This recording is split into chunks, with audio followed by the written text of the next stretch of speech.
Good afternoon everyone.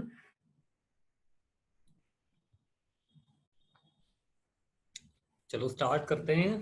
कल जो हमने क्वेश्चंस कल छोड़ दिए थे पहले वो डिस्कस करते हैं।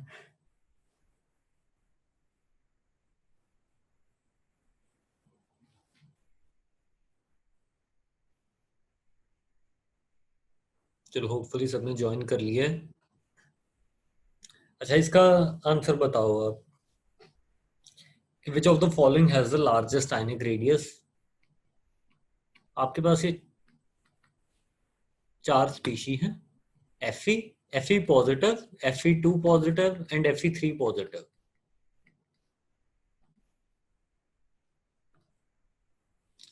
जैसे जैसे आप इलेक्ट्रॉन्स निकालते जाओगे नंबर ऑफ इलेक्ट्रॉन्स कम होते जाएंगे। जो रिमेनिंग इलेक्ट्रॉन्स होंगे those will be more tightly held और साइज क्या होता जाएगा, छोटा होता जाएगा। तो इसका साइज सबसे ज्यादा होगा और इसका साइज मिनिमम होगा। ये नेक्स्ट क्वेश्चन देखो।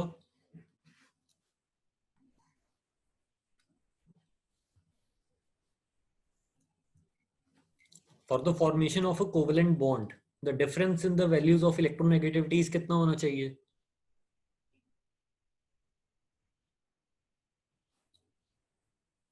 Less than 1.7।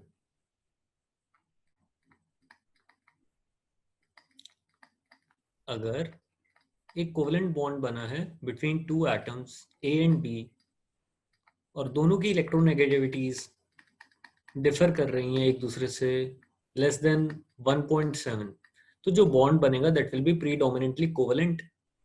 और इलेक्ट्रोनेगेटिविटी डिफरेंस अगर दोनों में बहुत ज्यादा है, 1.7 से ज्यादा है, तो आपका बॉन्ड मेनली आयनिक होगा। ठीक है।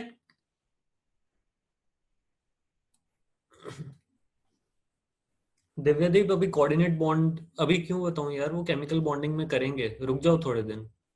अपना फेस टेस्ट निकाल लो पहले आप। फिर next question. O2 negative and S2 negative की जो फॉर्मेशन है दैट इज एंडोथर्मिक। ये हमने कल डिस्कस किया था, इनफैक्ट लेक्चर्स में भी डिस्कस किया हुआ है। अब ऐसा क्यों होता है?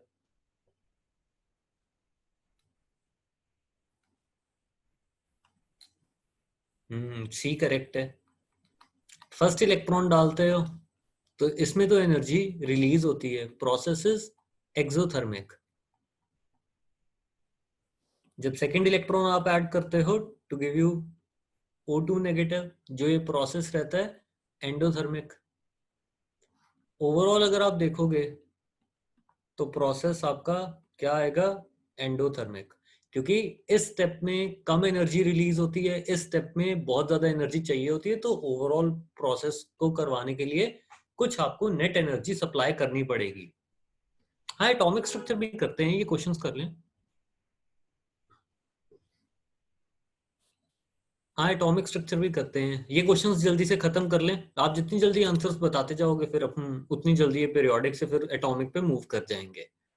Highest covalent nature. Covalent nature किस किस पे डिपेंड करता था? हमने फजान्स रूल डिस्कस किया था कल भी और लेक्चर में भी। कैटायन का साइज छोटा होना चाहिए, एनायन का साइज बड़ा होना चाहिए। चार्ज ऑन कैटायन ज्यादा होना चाहिए और एनायन पे भी चार्ज ज्यादा होना चाहिए। तो अब यहाँ पे जो एग्जांपल्स दिए उसमें कैटायन तो सब में सेम ही है। एनायंस कौन कौन से हैं? Fluoride, chloride, bromide, iodide. तो जो फ्लोराइड्स होंगे in general those will be most ionic, और ऐसे ही होता है। वाइल जो आयोडाइड्स होते हैं वो मेनली कोवेलेंट होते हैं।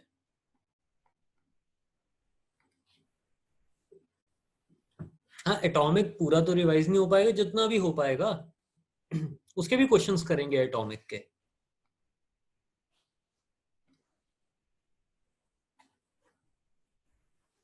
तो अच्छा, ये नेक्स्ट क्वेश्चन बताओ।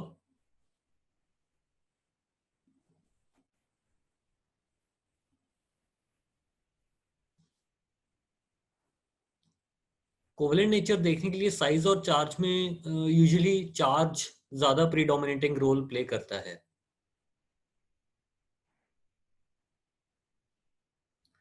हम्म तो इस क्वेश्चन में आपने बताना है कि radius of Cl atom, radius of chloride, chlorine atom, Na sodium atom and Na positive atom, इनको कंपेयर करना है।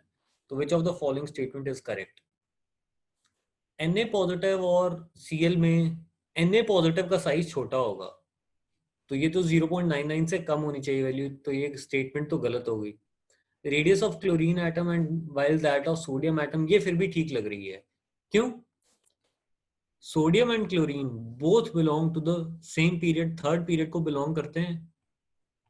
एक पीरियड में आप लेफ्ट टू राइट जाओगे तो एटॉमिक साइज क्या होता है? डिक्रीज करता है। तो सोडियम का ज्यादा होगा और हैलोजेंस का कम होता है।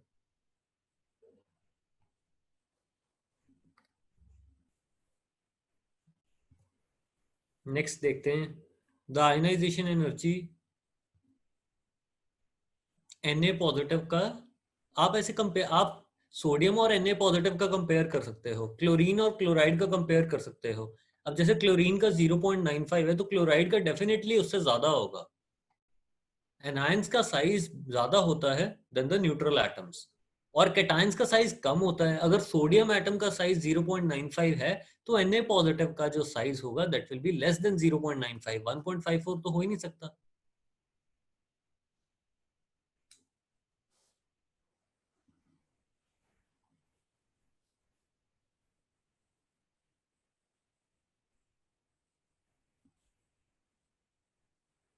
ए ऑप्शन डायरेक्टली मतलब कंपेयर नहीं किया जा सकता। हम ये कंपेयर कर सकते हैं कि Na positive will be less than sodium and Cl will also be less than sodium. अब ये थोड़ी सी मतलब मेरे को गट फीलिंग है कि Na पॉजिटिव का साइज Cl से छोटा होगा। ऐसे डायरेक्टली नहीं कंपेयर किया जा सकता।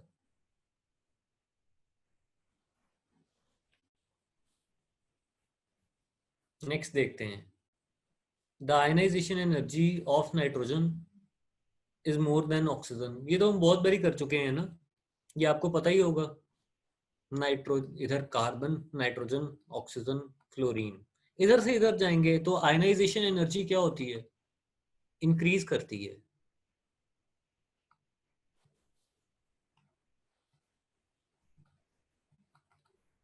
क्योंकि साइज डिक्रीज करता है, न्यूक्लियस पे चार्ज बढ़ता जा रहा है, जो force of attraction between the nucleus and the valence shell electrons बढ़ती जा रही है, इलेक्ट्रॉन का रिमूवल मुश्किल होता जाएगा। तो आइडियली तो नाइट्रोजन की जो आयनाइजेशन एनर्जी है वो ऑक्सीजन से कम होनी चाहिए थी, बट नहीं होती। Reason being half filled configuration, stable होती है हाफ फिल्ड कॉन्फ़िगरेशन, तो इसलिए removal of electron will become even more difficult. Next, highest first ionization potential अभी बताया,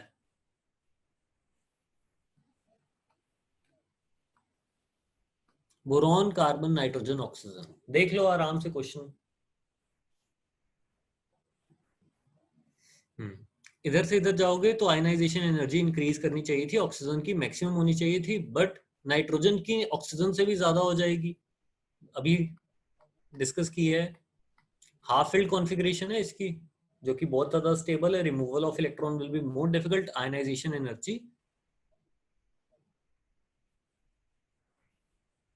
नाइट्रोजन की काफी ज्यादा हो जाएगी। चलो ऐसे स्पैम नहीं करना है चैट में, एक बारी बस सबने आंसर देना है। अच्छा next, ionization potential of sodium would be numerically same as, ये आप बताइए।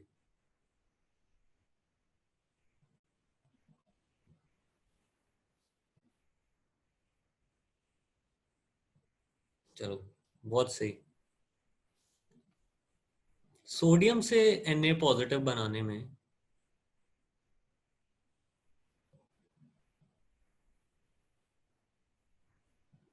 कुछ एनर्जी आपको चाहिए होगी, that is ionization energy of sodium.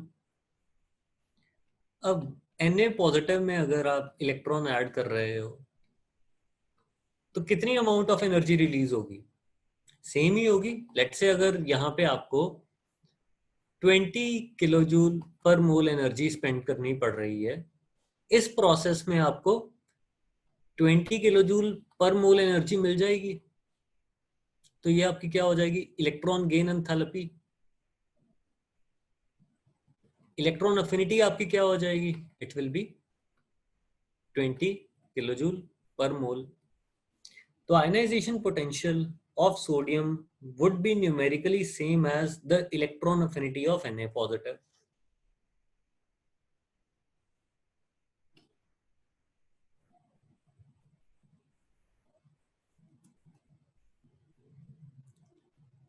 Sodium से अगर आपने इलेक्ट्रॉन निकालना है, Na पॉजिटिव बनाना है, तो उस प्रोसेस में अगर 20 किलो जूल पर मोल एनर्जी लग रही है, अब आप Na पॉजिटिव में एक इलेक्ट्रॉन ऐड कर रहे हो, तो कितनी एनर्जी आप रिलीज होगी इस प्रोसेस में, 20 किलो जूल पर मोल।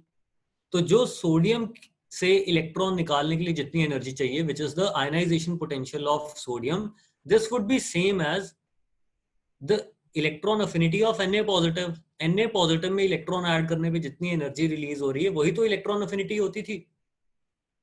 तो ये दोनों न्यूमेरिकली सेम है, this value and this value. अरे ये एज्यूम किया 20 नहीं होती, लेट से इसको ए ले लो, बस वैसी कोई वैल्यू एज्यूम की थी।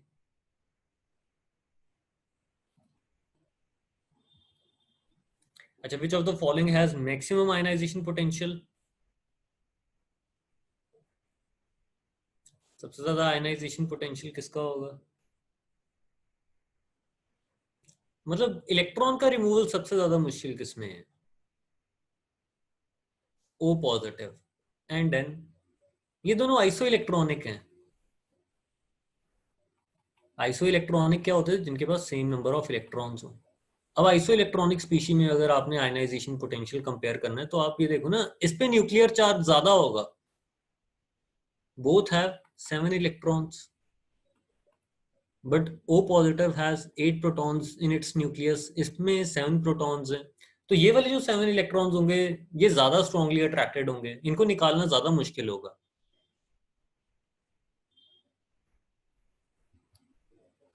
चलो नेक्स्ट।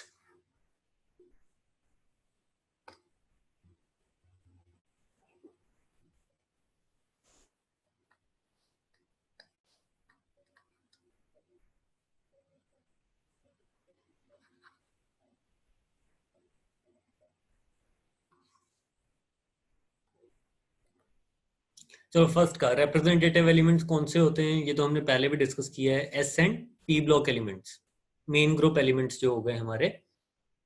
ट्रांजिशन एलिमेंट्स कौन से होते हैं, डी ब्लॉक एलिमेंट्स, और एफ ब्लॉक एलिमेंट्स को क्या कहा जाता है, इनर ट्रांजिशन एलिमेंट्स।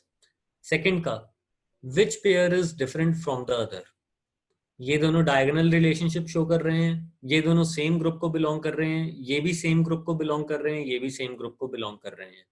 तो कौन सा पेयर डिफरेंट हो गया, ए।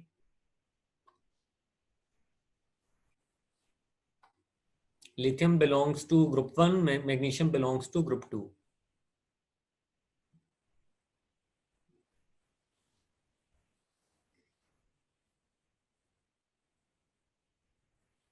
डायगोनल रिलेशनशिप समझाओ, डायगोनल रिलेशनशिप में कुछ भी नहीं है, कि जो सेकंड पीरियड एलिमेंट्स हैं वो अगले ग्रुप के थर्ड पीरियड एलिमेंट्स जैसी प्रॉपर्टीज शो करते हैं, स्पेशली ये तीनों, लिथियम, बेरिलियम, बोरॉन।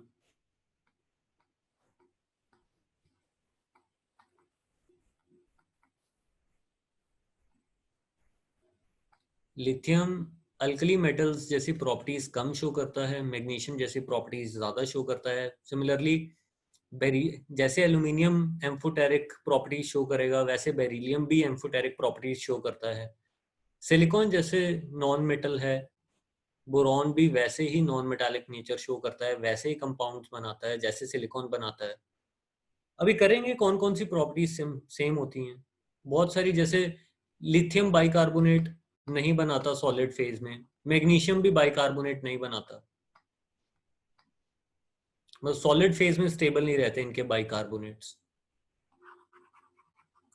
फिर इनके जो कार्बोनेट्स हैं वो इजीली डिकम्पोज कर जाते हैं इन दोनों के। वैसे अल्कली मेटल्स के जो कार्बोनेट्स होते हैं वो काफी स्टेबल होते हैं। अच्छा, थर्ड क्वेश्चन करो।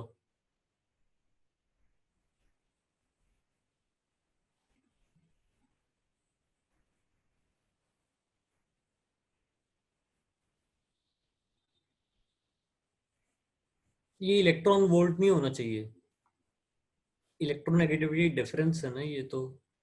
इलेक्ट्रोनेगेटिविटी तो डायमेंशनलेस क्वांटिटी होती है, तो डी आ जाएगा। हम्म। अच्छा, मैक्सिमम पोलराइजिंग पावर, कैटायन की पोलराइजिंग पावर होती है, एनायन की पोलराइजेबिलिटी होती है। तो पोलराइजिंग पावर सबसे ज्यादा किसकी होगी, जिसका चार्ज सबसे ज्यादा, साइज सबसे छोटा है।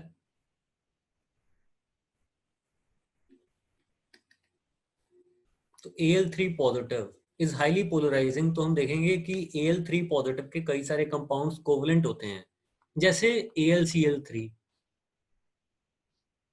ये कोवलेंट होता है। पर पानी में डालने पे ये आयनिक हो जाता है, वो क्यों होता है वो बाद की बातें हैं। नेक्स्ट है inert pair effect is shown by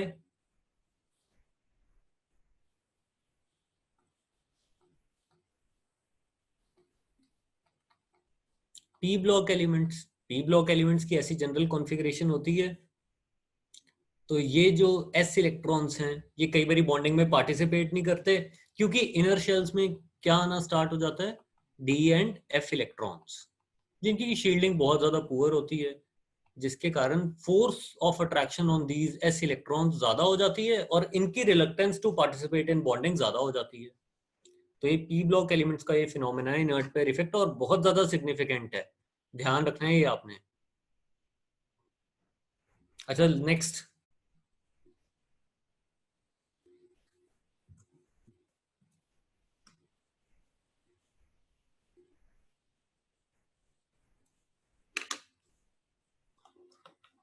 which one of the following is smallest in size.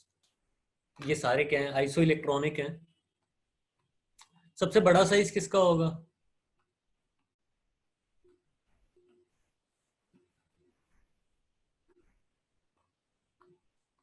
Electrons अगर आप देखोगे सबके पास 10 10 10 10। प्रोटॉन्स देखोगे न्यूक्लियस में, इसके पास 11 है, इसके पास 10 है, इसके पास, सॉरी, इसके पास 9 है, 8 एंड 7।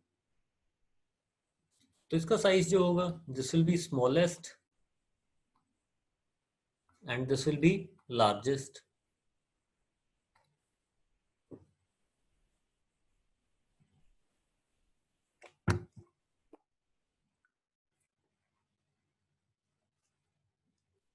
चलो नेक्स्ट करते हैं, बहुत सारे क्वेश्चंस। ये फर्स्ट हो गया, ये सेकंड, थर्ड, फोर्थ।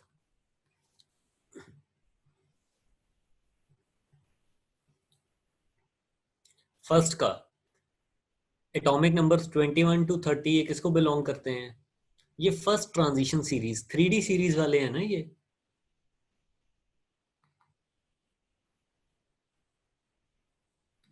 तो ये तो सिंपल है। सेकंड,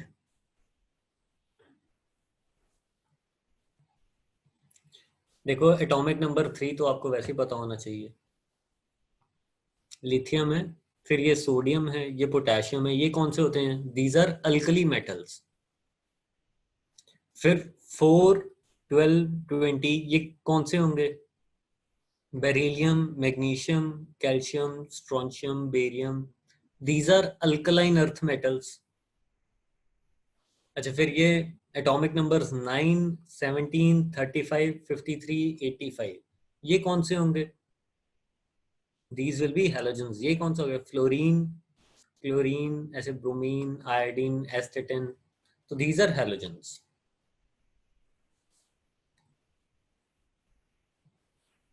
और नोबल गैसेस के एटॉमिक नंबर्स अब याद हो जाने चाहिए, बहुत बारी बता चुका हूँ ना मैं, 2 10 18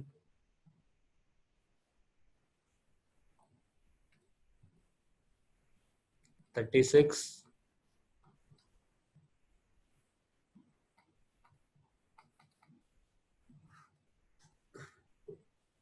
चलो वेरी गुड। अच्छा next, the atomic number of the element next to S16 in the same group, sulphur किस ग्रुप में आता है आपको पता होना चाहिए, इट बिलोंग्स टू ग्रुप 16।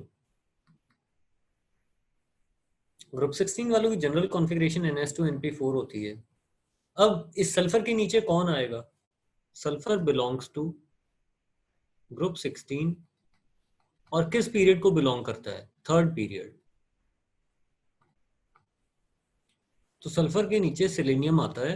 अब उसका एटॉमिक नंबर आप कैसे डिटरमिन करोगे? देखो, थर्ड पीरियड से जब आप फोर्थ पीरियड में जाओगे, कितने एलिमेंट्स इनके बीच में आ जाएंगे? 18 एलिमेंट्स। तो आप बस 16 प्लस 18 कर दो और वो कितना हो जाएगा? 34। ओके। फिर next, the atomic number of the element next to iodine in the same group.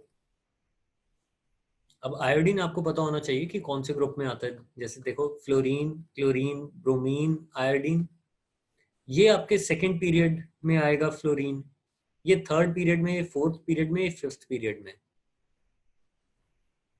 अब फिफ्थ पीरियड से जब आप सिक्स्थ पीरियड में जाओगे, ये वाला जो एलिमेंट है आयोडीन, और इसमें कितने एलिमेंट्स बीच में आ जाएंगे? 32 एलिमेंट्स। तो आप क्या करोगे? 53 plus 32, this will B 85।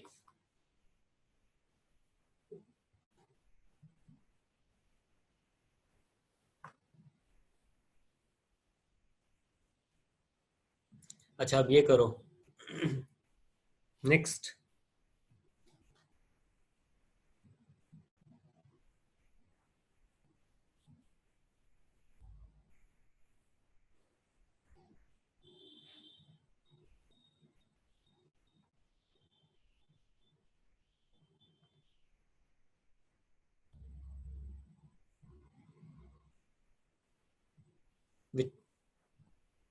which of the following has least non-metallic character? देखो, जो मेटालिक कैरेक्टर है पीरियोडिक टेबल में किस तरीके से वेरी करेगा? Down the group metallic nature increase करता है जैसे जैसे इलेक्ट्रोपॉजिटिविटी इंक्रीज करती है। इधर से इधर जाओगे तो नॉन मेटल्स आने स्टार्ट हो जाएंगे towards right of the periodic table, तो यहाँ पे मेटालिक नेचर डिक्रीज करेगा।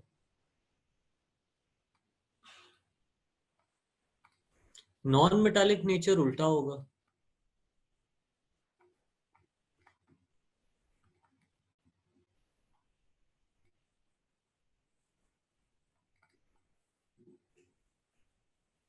धीरे धीरे आंसर्स करो, ये जो जूम का चैट बॉक्स है ये काफी ज्यादा लैग कर रहा है फिर।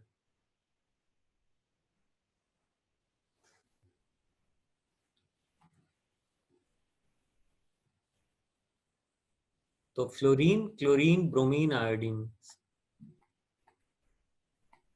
ये चारों एक ही ग्रुप को बिलोंग कर रहे हैं। सबसे ज्यादा नॉन मेटालिक नेचर किस में होगी? फ्लोरीन में होगी। आयोडीन में सबसे कम होगी।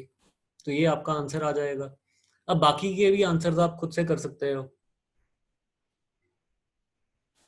विच of the following element has maximum metallic character? Maximum metallic character आपको कहाँ देखने को मिलेगा? यहाँ कहीं अल्कली मेटल्स में नीचे की तरफ, lithium, sodium, potassium, rubidium, rubidium में। धीरे धीरे करके साथ में रहो, आप तो आगे निकल जाओगे, ऐसे मैं पीछे रह जाऊंगा। Question number 38, which of the following will form acidic oxide? Acidic oxide कौन फॉर्म करेगा? नॉन मेटल्स ही फॉर्म करेंगे ना। सोडियम किस टाइप की ऑक्साइड फॉर्म करता है? जो Na2O होती है, that is basic, strongly basic होती है। मैग्नीशियम किस टाइप की ऑक्साइड फॉर्म करेगा? MgO, जो कि बेसिक रहती है, मॉडरेटली बेसिक होती है। एल्यूमिनियम किस टाइप की ऑक्साइड फॉर्म करता है? विच इज एम्फोटेरिक, एसिड के साथ भी रिएक्ट करेगी, बेसिस के साथ भी। और सल्फर किस टाइप की ऑक्साइड फॉर्म करता है? आपको पता ही है, SO2 और SO3, जो कि एसिडिक होती है। Next, which of the following will form alkaline oxide? कौन बेसिक ऑक्साइड फॉर्म करेगा? तो सिंपल हो गया बिल्कुल। फिर नेक्स्ट है, which one of the following is the most electropositive element? आपके सामने ही है, सोडियम सबसे ज्यादा इलेक्ट्रोपॉजिटिव एलिमेंट होगा। Metallic nature is same as electropositivity. फिर which one of the following is most electronegative, सबसे ज्यादा इलेक्ट्रोनेगेटिव कौन सा है? फ्लोरीन है। सबसे ज्यादा इलेक्ट्रॉन गेन एंथैल्पी किसकी होती है?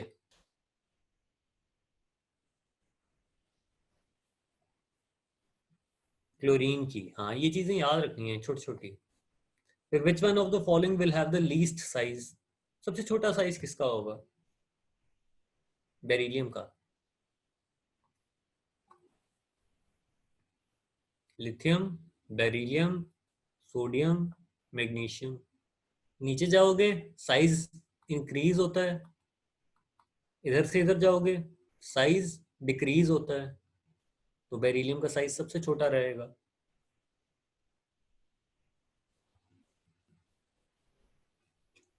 तेजस्वी क्या बताऊं? Next, which of the following oxides will be more acidic in nature?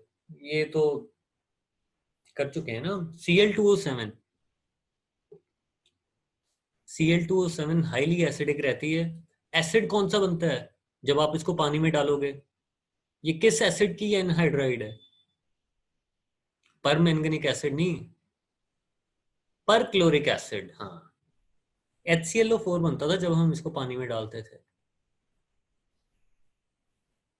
अच्छा, फिर नेक्स्ट है विच of the following oxides will be more basic in nature? ये तो सिंपल हो गया बिल्कुल। चलो नेक्स्ट, जल्दी से क्वेश्चन नंबर 47।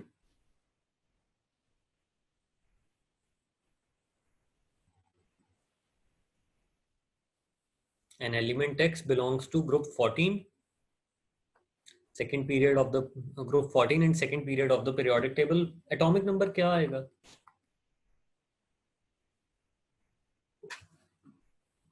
कार्बन होगा ये, which will belong to group 14, sorry ये 6 है।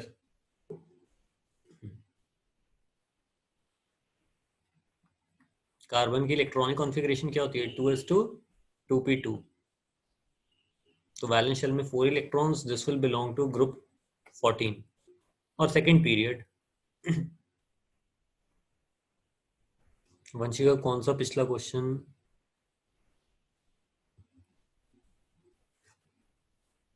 नेक्स्ट है an element belongs to group 15 and third period, its electronic configuration will be, ये कीजिए जल्दी से।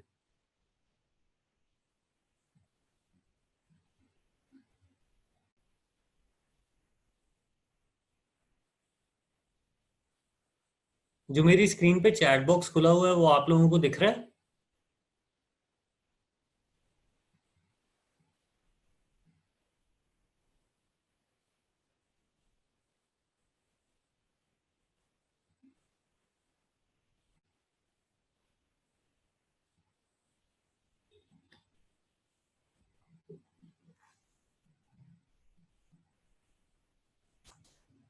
चलो, an element belongs to group 15 and third period, तो दिस मींस उसकी जनरल कॉन्फ़िगरेशन NS2 NP3 होनी चाहिए, और थर्ड पीरियड को बिलोंग कर रहा है, तो उसकी इलेक्ट्रॉनिक कॉन्फ़िगरेशन हमें पता लग गई।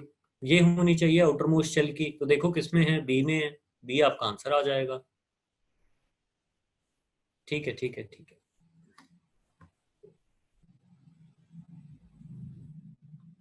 नेक्स्ट,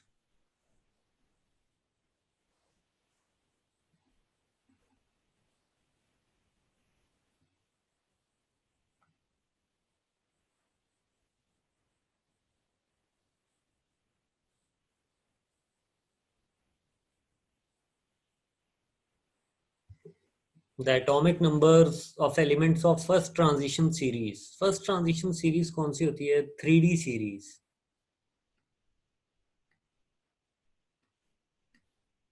जो कि कहां से स्टार्ट होती है? एटॉमिक नंबर 21 से एटॉमिक नंबर 30। इस पे तो हमने कल काफी टाइम लगाया था। दोबारा से,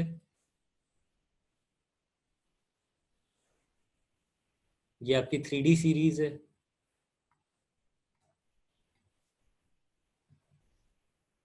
स्टार्ट होती है एटॉमिक नंबर 21 से, खत्म होती है एटॉमिक नंबर 30 पे। फिर उसके बाद, अब यहां से यहाँ, ये आपका फोर्थ पीरियड चल रहा है, ये फिफ्थ पीरियड है। ये 6th पीरियड है। तो 18 इसमें ऐड कर दो, कितना हो जाएगा? दिस विल बी 49, नहीं, this will be 39 to 48। 18 elements आ जाएंगे जब आप इस एलिमेंट से इस एलिमेंट पे आओगे। फिर उसके बाद यहाँ पे एटॉमिक नंबर 57, जो कि किसका होता है? लेंथनम का। लेंथनम के बाद किसकी फिलिंग स्टार्ट हो जाएगी? 4f सीरीज, जो कि स्टार्ट होगी एटॉमिक नंबर 58 से, कहाँ तक जाएगी? 71 तक। फिर आपकी 5d सीरीज की फिलिंग रिज्यूम होती है from atomic number 72 up to atomic number 80। तो अब देखते हैं कि क्या क्या क्वेश्चंस हैं। कि the atomic numbers of the elements of second transition series lie in the range of 39 to 48। atomic numbers of elements of first inner transition series कहाँ से कहाँ तक lie करते हैं? 58 to 71। and atomic numbers of elements of second inner transition series lie in the range of 90 to 103।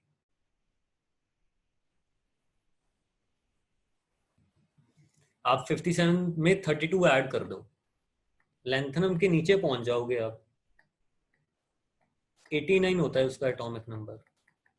और actinium के बाद 14 elements जो आएंगे वो सेकंड इनर ट्रांजिशन को करस्पॉन्ड करेंगे, और उनके एटॉमिक नंबर्स होंगे 90 to 103। Next,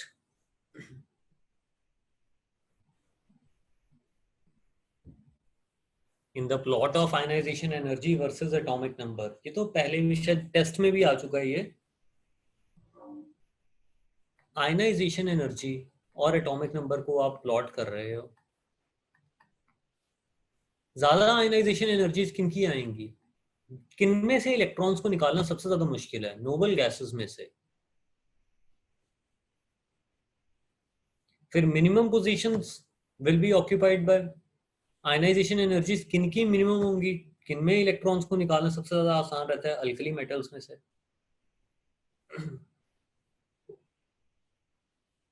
next, least ionization energy किसकी होगी?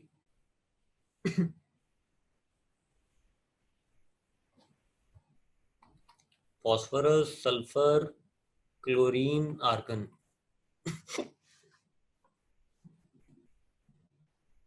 ए या बी? इधर से इधर जाओगे, आयनाइजेशन एनर्जी इंक्रीज करती है। फॉस्फोरस की सबसे कम होनी चाहिए थी 3s2 3p3, बट कॉन्फ़िगरेशन होती है ना विच इज हाफ फिल्ड, तो इसलिए इसको इसमें से इलेक्ट्रॉन को निकालना मुश्किल हो जाएगा। मिनिमम किसकी आ जाएगी फिर? सल्फर की।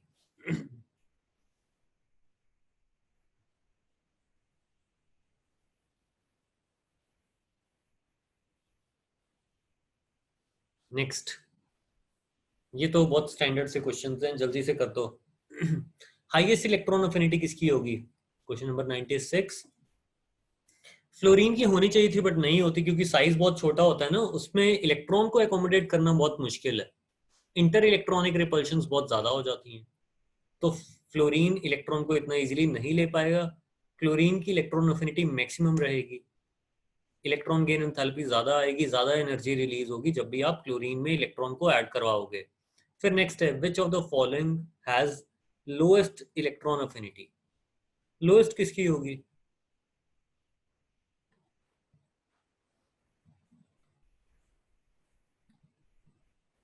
ऑब्वियसली बेरिलियम या नाइट्रोजन में से किसी की हो सकती है ना। Beryllium is 2s2, this is 2s2 2p3।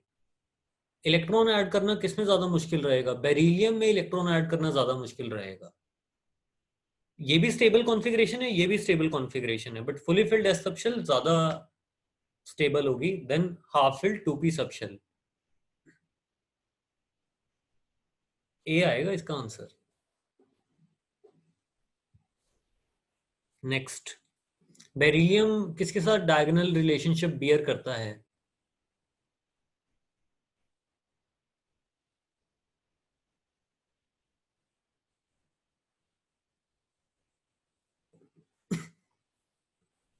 अभी बताया था थोड़ी देर पहले। ईशान बार एक ही बारी आंसर देना है। ईशान, देवेश, बार बार आप आंसर्स मत दो, फिर ऐसे चैट बॉक्स लैग करता है, क्रैश कर जाएगा।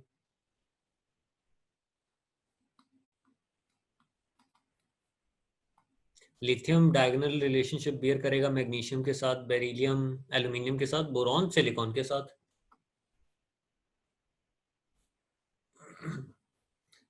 नेक्स्ट, ये कीजिए 114।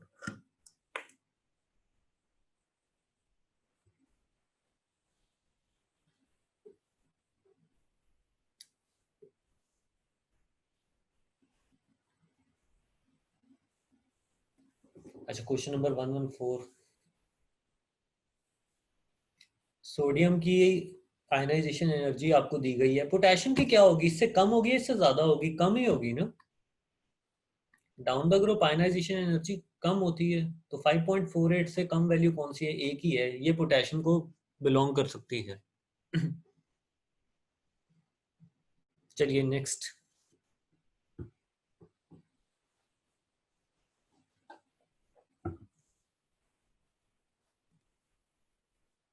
अब आप ए की वैलेंस बताइए। ए की आप वैलेंसी बताइए कि क्या होगी। देखिए, फर्स्ट आयनाइजेशन एनर्जी दी हुई है, फिर सेकंड, फिर थर्ड, फिर फोर्थ। सक्सेसिव आयनाइजेशन एनर्जीज तो बढ़ती ही जाएंगी, तो किसी में भी कोई बहुत ज्यादा ड्रास्टिक इंक्रीज नहीं है। तो एलिमेंट ए में आप आपकी वैलेंस शेल में 4 इलेक्ट्रॉन्स होंगे। बी की वैलेंस शेल में कितने इलेक्ट्रॉन्स होंगे? देखो, फर्स्ट इलेक्ट्रॉन निकालने के बाद सेकंड इलेक्ट्रॉन निकालना बहुत ज्यादा मुश्किल है। तो first and second ionization enthalpies अब इतनी ज्यादा सिग्निफिकेंटली डिफर कर रही हैं, तो दिस मींस एक इलेक्ट्रॉन निकालने के बाद नोबल गैस कॉन्फ़िगरेशन अचीव हो गई होगी। तो इसकी वैलेंस शेल में एक इलेक्ट्रॉन है। फिर सी देखते हैं, इसमें सेकंड और थर्ड में देखो कितना ज्यादा डिफरेंस है। तो इसकी वैलेंस शेल में 2 इलेक्ट्रॉन्स होंगे। और यहाँ पे देखिए डी के केस में third and fourth ionization enthalpies बहुत ज्यादा डिफर कर रही हैं। इसकी वैलेंस शेल में 3 इलेक्ट्रॉन्स और 420 और 3100, ये देखो बहुत ज्यादा डिफर कर रही हैं। इसकी वैलेंस शेल में भी एक इलेक्ट्रॉन होगा। तो दिस मींस बी और E will belong to the same group.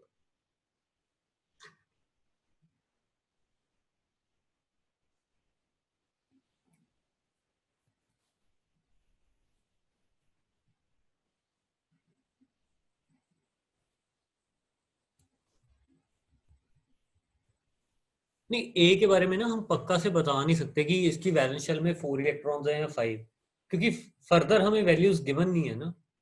अगर मान लो फिफ्थ भी कुछ इसी रेंज में लाई कर रही होती, कि लेट से ये आ जाती 11200, और सिक्स आती कुछ ऐसे 78000, तब आप बोलते कि ए की वैलेंस शेल में 5 इलेक्ट्रॉन्स हैं। ठीक है, तो ए के बारे में कुछ हम बता नहीं सकते।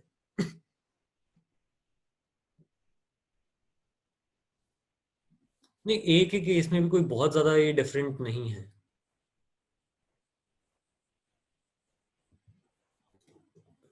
नेक्स्ट है थर्मल स्टेबिलिटी। हाँ, ये अभी नहीं बता पाओगे क्योंकि ये पेरोक्साइड्स होती हैं। ये करेंगे अल्कली मेटल्स में, अभी इसको लेके परेशान मत हो। या ऐसे आपने एक और क्वेश्चन भेजा था कि क्लोराइड्स वाला था, कि LiCl था आपके पास, NaCl था, KCl था। तो NaCl की एक्सेप्शनली ज्यादा रहती है लेटिस एंथैल्पी, वो सब बाद में देखेंगे।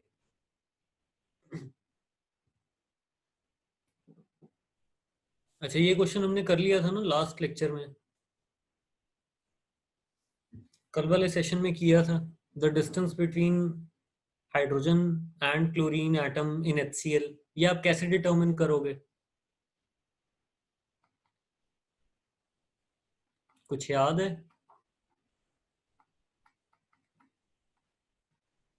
कल जब कोवेलेंट रेडियस की डिस्कशन कर रहे थे, ऐसा कुछ आपको बताया था।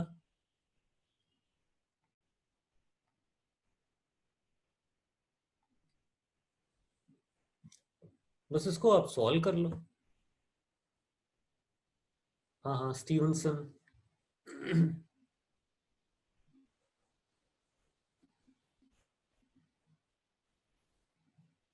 नहीं, इस फ्राइडे को नया चैप्टर नहीं स्टार्ट करेंगे। ऐसे एक रिवीजन सेशन रख सकते हैं फ्राइडे को।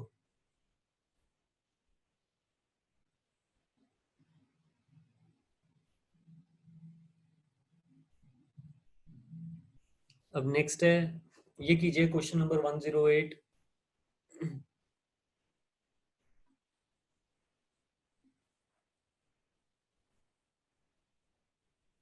तो क्लोरीन से क्लोराइड बनाने का जो प्रोसेस है,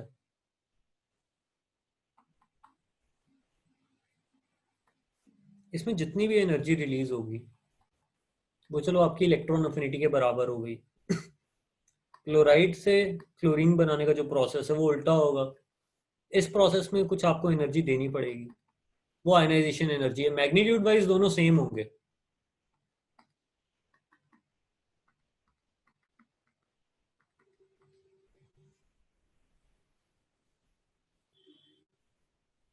तो आपका आंसर देख लो क्या बन जाएगा।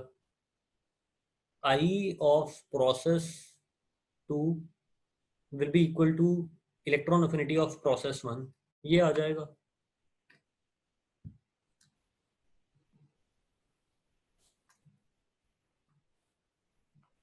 आप इसी रिएक्शन को उल्टा कर रहे हो। जब प्रोसेस को उल्टा करवाओगे, अगर पहले वाले प्रोसेस में आपको एनर्जी देनी पड़ रही थी, जब उल्टा करवाओगे तो उतनी एनर्जी आपको वापस मिल जाएगी। यही तो law of conservation of energy है। इसको फर्स्ट लॉ ऑफ थर्मोडायनेमिक्स भी बोलते हैं। आयनाइजेशन ऑफ हाइड्रोजन, अगर आप हाइड्रोजन एटम्स को आयनाइज करवा रहे हो तो H पॉजिटिव आयंस आपको मिल जाएंगे। H पॉजिटिव को प्रोटॉन भी बोला जाता है। अब बेसिकली क्योंकि प्रोटॉन ही रह जाएगा ना आपके पास। चलो, identify the least stable amongst the following. सबसे कम स्टेबल कौन है? एटॉमिक स्ट्रक्चर करते हैं, 2 मिनट बस, ये देखो खत्म होने वाले हैं मेरे। हाँ, बस थोड़े से क्वेश्चन रह गए। Identify the least stable amongst the following. Lithium, beryllium, boron, carbon. सब में आप एक एक इलेक्ट्रॉन ऐड करवा रहे हो, किसमें इलेक्ट्रॉन सबसे मुश्किल से ऐड होगा?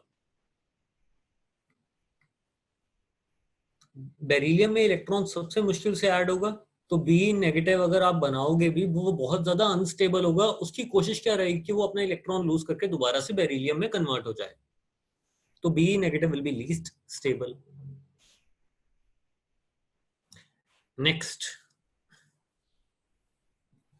ये सारे क्वेश्चंस वैसे हम कर चुके हैं डिस्कस डाउट सेशन वगैरह में, कि which of the which elements exhibit metallic properties such as high melting points, high tensile strength। किनकी होती है? नहीं नहीं, एस ब्लॉक वाले जो मेटल्स रहते हैं उनके तो मेल्टिंग पॉइंट्स कम ही रहते हैं। वो बस रिएक्टिव होते हैं, स्ट्रेंथ वगैरह नहीं होती इनकी। इनकी टेंसाइल प्रॉपर्टीज कोई ज्यादा अच्छी नहीं होती।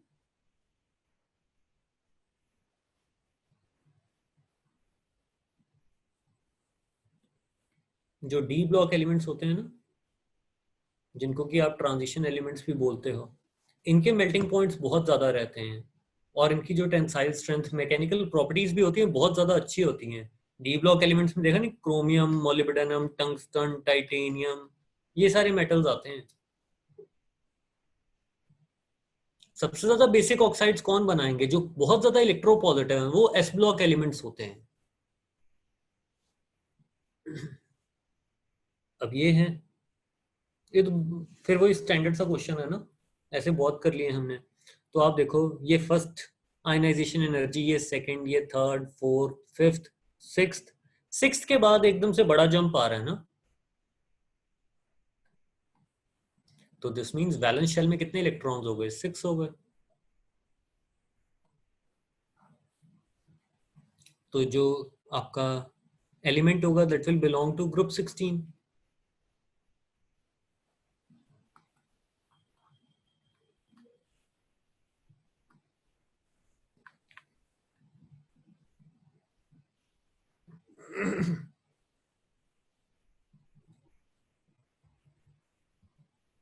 चलिए नेक्स्ट देखते हैं, stability of ions germanium, tin, lead. ये तो मैं कल बता चुका हूँ, इनफैक्ट लेक्चर में भी हमने डिस्कस किया था। किसके बेसिस पे आप एक्सप्लेन करोगे? +4 में सबसे ज्यादा खुश कौन है?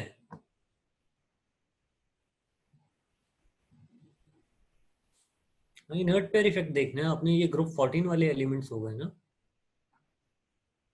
Down the group inert pair effect की टेंडेंसी बढ़ती जाएगी।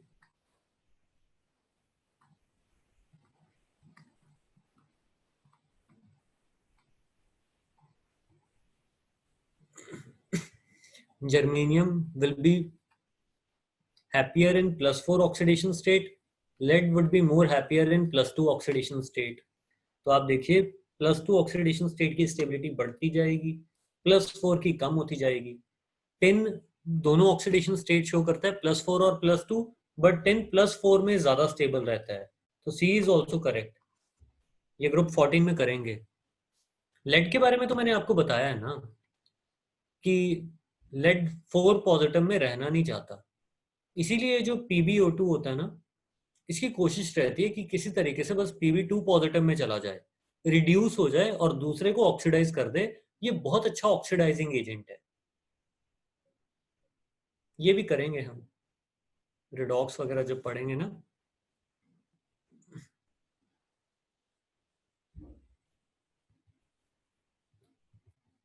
तो ये तो पीरियोडिक के क्वेश्चंस खत्म हो गए हैं।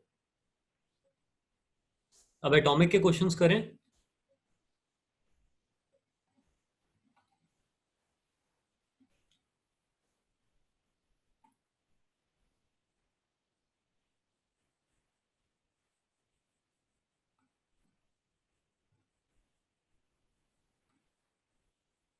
2 मिनट दो मेरे को।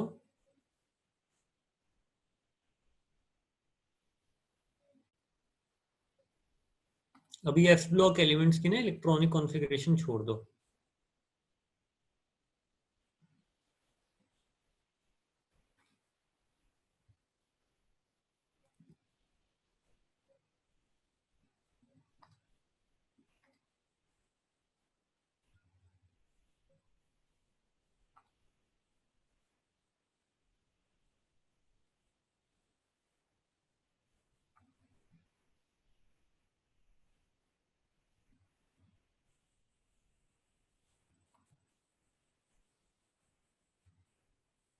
हाँ एटॉमिक स्ट्रक्चर कर रहे हैं, 1 मिनट मेरे को दूसरा प्रोग्राम खोलना है।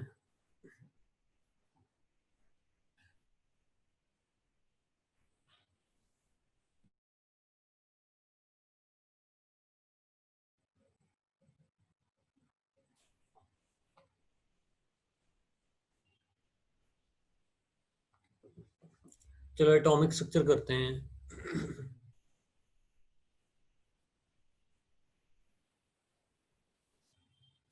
ऑक्सीडेशन स्टेट्स की स्टेबिलिटी का अगर टॉपिक ये पता नहीं लगा तो कोई बात नहीं, आप रुक जाओ, पी ब्लॉक एलिमेंट्स में दोबारा से करेंगे, ठीक है?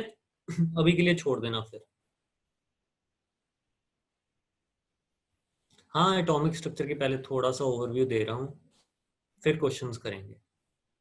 वो स्टार्टिंग वाला पार्ट नहीं मैं बता रहा कि वो डिस्कवरी ऑफ सब atomic particles, Bohr's model of atom से डिस्कस करते हैं, फोटो इलेक्ट्रिक इफेक्ट से डिस्कस करते हैं।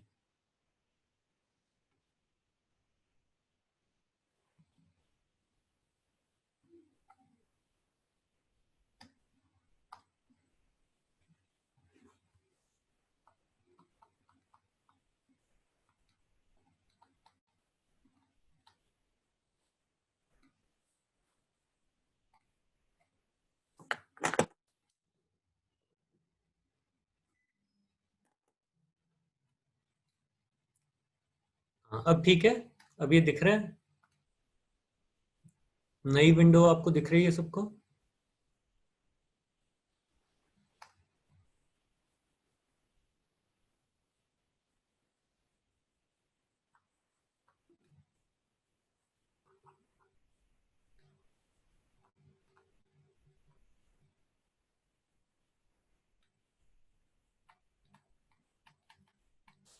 अब सबसे पहले आपको पता होना चाहिए फोटोन की एनर्जी कितनी होती है। It is given by H new.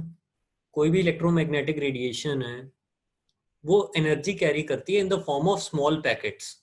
जो सबसे स्मॉलेस्ट पैकेट है उसको हम फोटोन बोल देते हैं, और फोटोन की energy is given by H new. जैसे जैसे आप फ्रीक्वेंसी बढ़ाते जाओगे वैसे वैसे आपका एनर्जी पैकेट बड़ा होता जाएगा।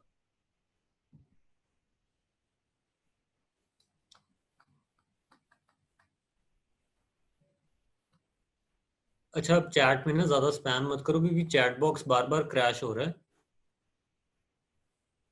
अभी भी लोगों को दिक्कत आ रही है कि स्क्रीन फ्रीज हो गई है।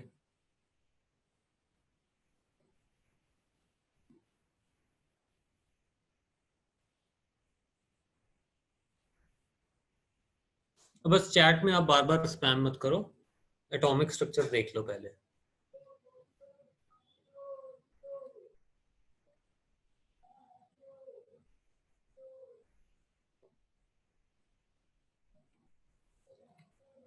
एनर्जी ऑफ फोटोन आपको पता होनी चाहिए कि it is given by H new, क्योंकि ये हम फोटो इलेक्ट्रिक इफेक्ट में यूज करेंगे। फोटो इलेक्ट्रिक इफेक्ट के अकॉर्डिंग क्या है कि जब आप किसी भी मेटल प्लेट पे कोई रेडिएशंस इरेडिएट करवाते हो, कुछ इलेक्ट्रॉन्स यहां से इजेक्ट होते हैं,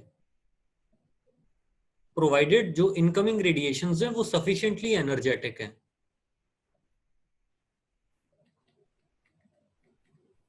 जो इनकमिंग रेडिएशन की एनर्जी है that is given by H new.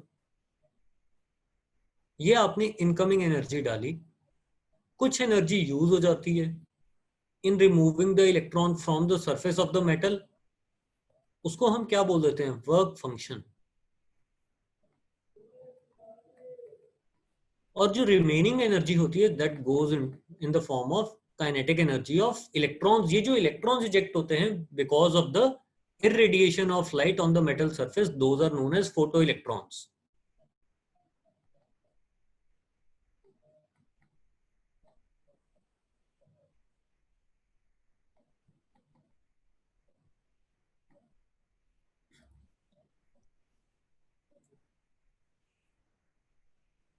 अगर incoming energy is less than the work function, जो फोटॉन्स आ रहे हैं वो सफिशिएंटली एनर्जेटिक नहीं है, तो क्या फोटो इलेक्ट्रिक एमिशन आपको देखने को मिलेगा? नहीं मिलेगा। आपके फोटोन के पास सफिशिएंट अमाउंट ऑफ एनर्जी नहीं है कि वो इलेक्ट्रॉन को इजेक्ट करवा पाए, तो no photo electric effect will be observe. अगर जो इनकमिंग एनर्जी है वो जस्ट वर्क फंक्शन के इक्वल है तो आपको फोटो इलेक्ट्रिक एमिशन देखने को मिलेगा। ये आपका जैसे लिमिटिंग केस बन गया है। और जब आपकी रेडिएशन की एनर्जी वर्क फंक्शन की इक्वल हो जाएगी, ये जो फ्रीक्वेंसी होगी this will be termed as critical frequency,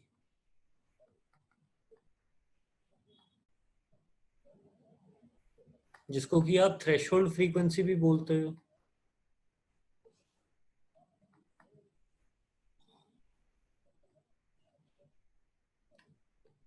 अगर आपकी इनकमिंग एनर्जी वर्क फंक्शन से ज्यादा हो गई है तो फोटो इलेक्ट्रिक एमिशन होगा।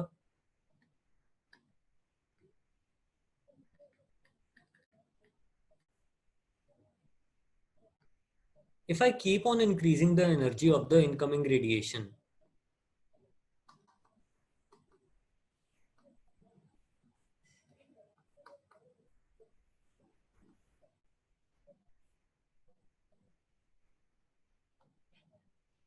तो आप बताइए number of photo electrons increase होंगे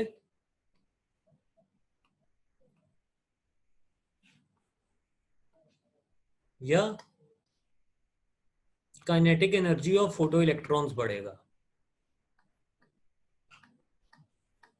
ये बताओ।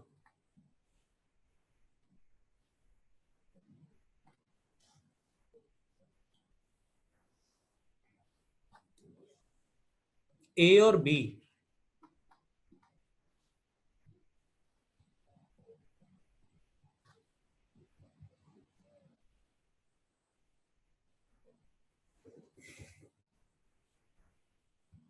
बिल्कुल।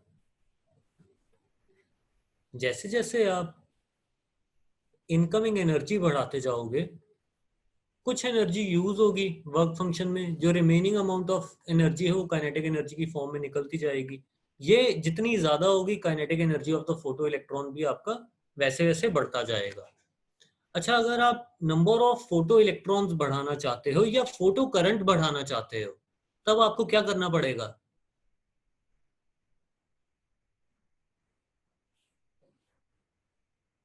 इंटेंसिटी ऑफ रेडिएशन बढ़ानी पड़ेगी।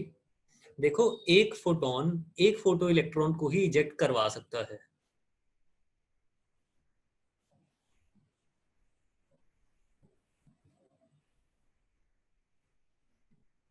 जितने ज्यादा फोटॉन्स यहाँ पे आके स्ट्राइक करेंगे उतने ज्यादा फोटो इलेक्ट्रॉन्स एमिट होंगे।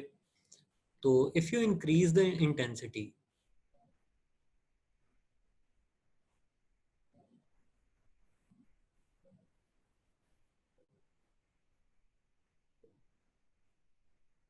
the number of photoelectrons increases and the photocurrent will also increase if photoelectric emission is permissible।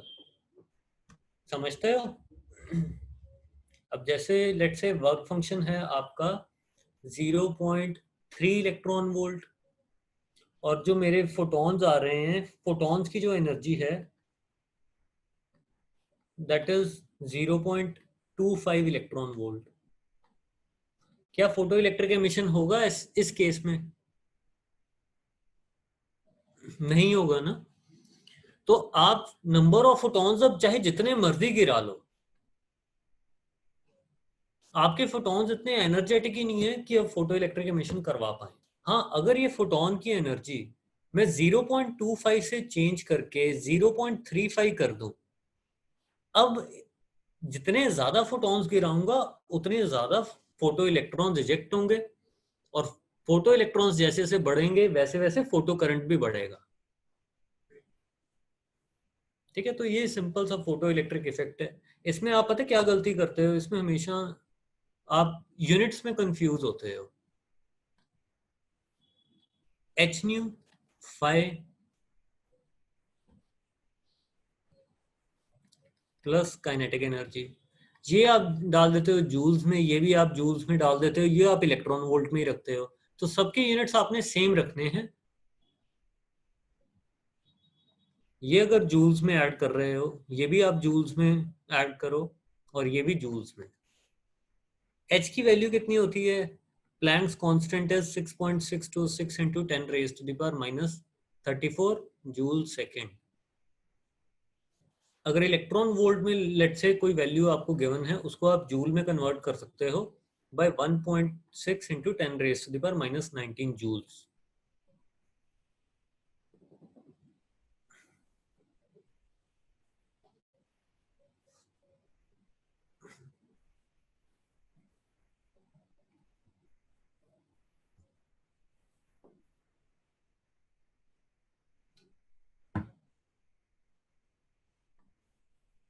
तो जब भी आपने फोटो इलेक्ट्रिक इफेक्ट के क्वेश्चंस सॉल्व करने हैं, यूनिट्स का ध्यान रखना है। फिर उसके बाद जो बहुत ही ज्यादा सिग्निफिकेंट चीज है that is Bohr's model. Bohr's model की मैं डेरिवेशन तो दोबारा से नहीं करने वाला। इसकी जो तीन एक्सप्रेशंस हैं जो कि आपको हमेशा पता रहने चाहिए, वो है radius, velocity and energy. Radius का जो एक्सप्रेशन रहता है that is 0.529 angstrom n square by z. N क्या होता है? आपका प्रिंसिपल क्वांटम नंबर या जो आपका शेल का नंबर है, और जेड आपका एटॉमिक नंबर हो जाएगा। और वेलोसिटी आपकी क्या हो जाएगी? Velocity is 2.18 into 10 raise to the power 6 metre per second into Z by N. Energy क्या हो जाएगी? It is -13.6 electron volt. ये टोटल एनर्जी होती है अगर याद हो तो, Z square by N square. Postulates क्या क्या थे? कि इलेक्ट्रॉन कुछ सर्टेन ऑर्बिट्स में ही रह सकता है, कुछ सर्टेन परमिसिबल ऑर्बिट्स होती हैं कि जिनमें इलेक्ट्रॉन अगर रोटेट करेगा एनर्जी लूज नहीं करता, उनको स्टेशनरी ऑर्बिट्स कहा जाता है। और वही ऑर्बिट्स परमिसिबल हैं जिनके लिए एंगुलर मोमेंटम की वैल्यू h/2 का इंटीग्रल मल्टीपल हो। अच्छा, काइनेटिक एनर्जी क्या आएगी और पोटेंशियल एनर्जी क्या आएगी?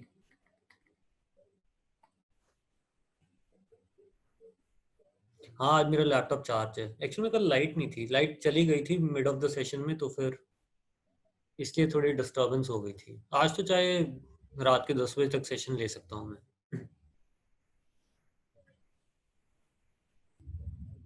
आज वैसे आज जूम क्रैश कर रहा है। अच्छा, काइनेटिक एनर्जी का देखो एक्सप्रेशन क्या आएगा, सेम ही आएगा। ये ध्यान रखना है आपने, काइनेटिक एनर्जी हमेशा पॉजिटिव होती है, तो this will be same as the total energy, बस पॉजिटिव वैल्यू लेनी है आपने।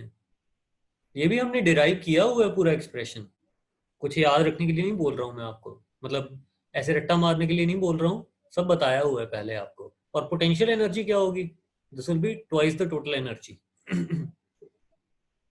काइनेटिक एनर्जी का एक्सप्रेशन क्या आ जाएगा, it will be simply 13.6 EV into z square by n square. Potential energy का एक्सप्रेशन क्या आ जाएगा, it will be -27.2 electron volt into z square by n square.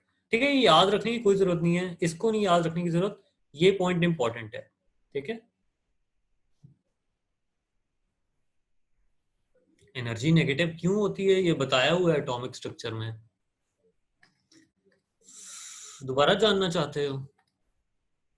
जैसे बोहर्स मॉडल ऑफ एटम ना सिर्फ सिंगल इलेक्ट्रॉन स्पीशी के लिए valid होता है, तो आपके पास एक न्यूक्लियस है जिसपे पॉजिटिव चार्ज है, और ये आपका एक इलेक्ट्रॉन है, बहुत दूर पड़ा है न्यूक्लियस से, इनफाइनाइट डिस्टेंस अपार्ट है।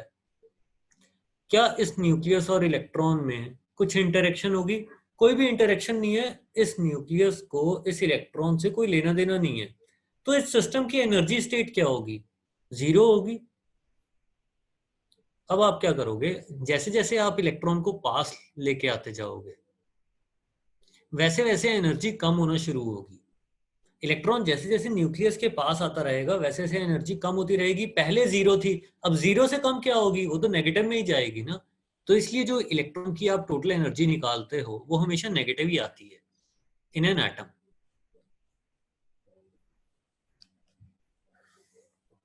मेरा तो लैपटॉप नहीं हैंग कर रहा, तुम लोग चैट में थोड़ा कम स्पैम करोगे फिर ठीक हो जाएगा। जूम भी आप लोगों को देखो झेल नहीं पा रहा है, आराम आराम से करो।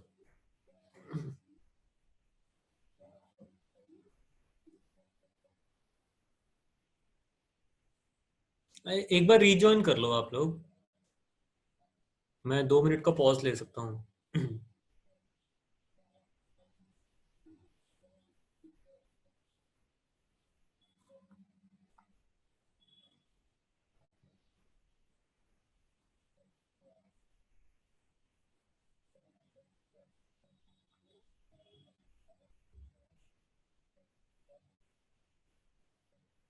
इतनी चीज आप लोगों ने ध्यान रखनी है कि इलेक्ट्रॉन जितना ज्यादा न्यूक्लियस के पास आएगा उसकी एनर्जी उतनी कम होगी।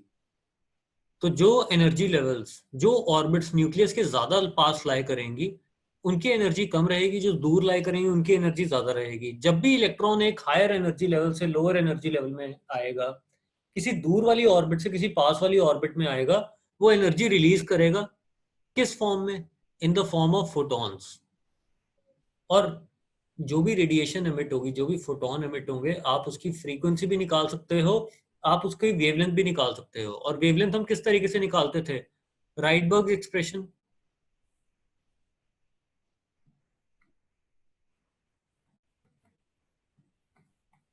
चलो चैट में अब ध्यान कम दो, इधर देख लो। ये आपका राइटबर्ग एक्सप्रेशन था, ये भी कहां से आया था, इधर 1/1 स्क्वायर नहीं, n1 स्क्वायर और n2 स्क्वायर लिखना था मैंने।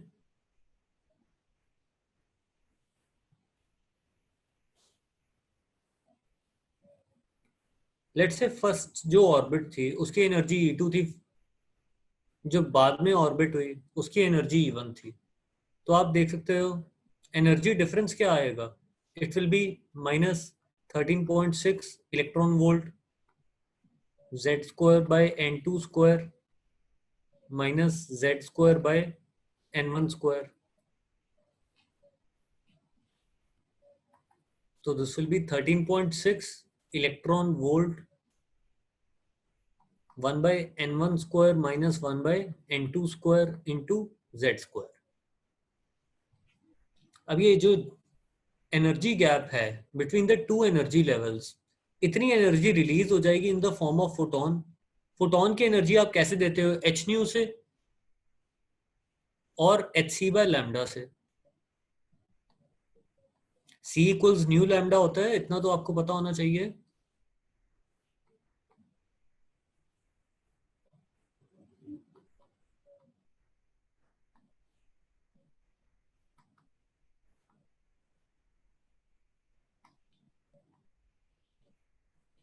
तो 1 बाय लैम्डा देखो कितना आ गया, 13.6 EV upon h c 1 by n1 square minus 1 by n2 square.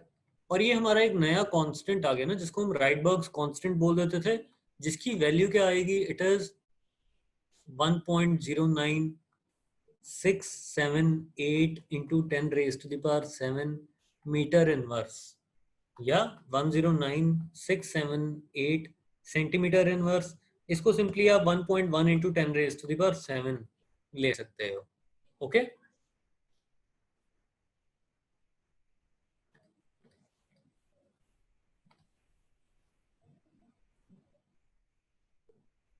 फिर उसके बाद हमने हाइड्रोजन स्पेक्ट्रम पढ़ा था, अगर याद हो तो।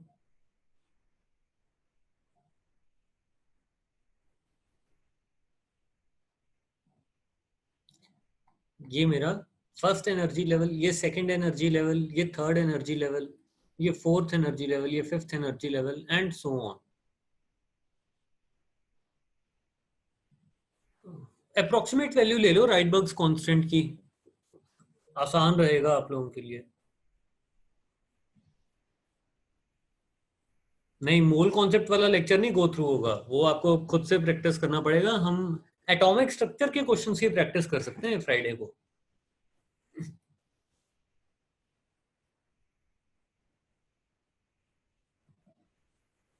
अच्छा, इतना आपको ये पता रहना चाहिए कि जैसे जैसे आप हायर एनर्जी लेवल्स में जाते जाओगे, वैसे वैसे energy gap between the two energy levels कम होता जाएगा। कुछ याद है ऐसा? हायर एनर्जी लेवल्स में एनर्जी लेवल्स की क्राउडिंग स्टार्ट हो जाती है।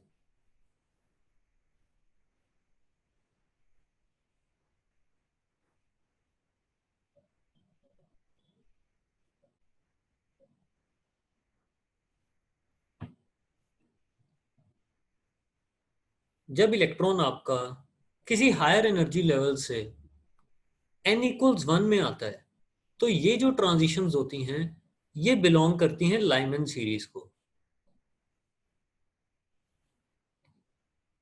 Lyman series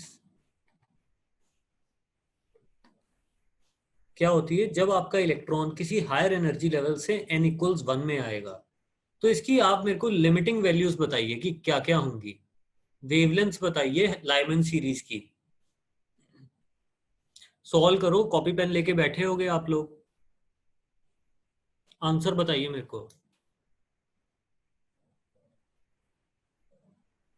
for hydrogen spectrum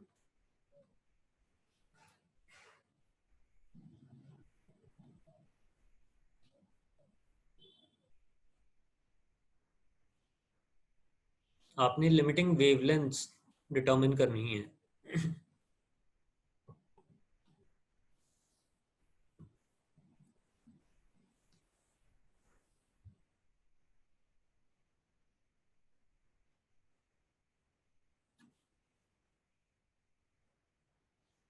नहीं, मैं नंबर ऑफ वेवलेंथ्स नहीं पूछ रहा।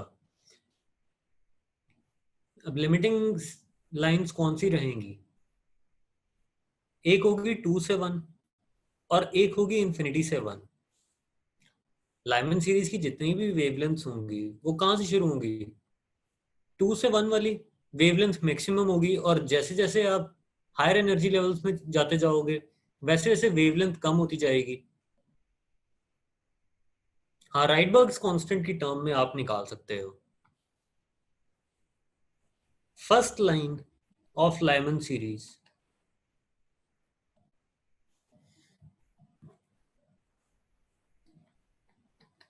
First line of Lyman series will B 2 to 1।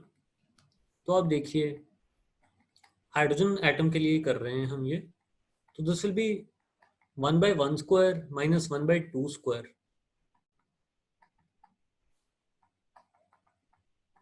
तो ये लैम्डा कितना आ गया, इट इज 4r/3। और जो लास्ट लाइन होगी लाइमन सीरीज की, जिसको भी सिंपली हम लिमिटिंग लाइन भी बोल देते हैं,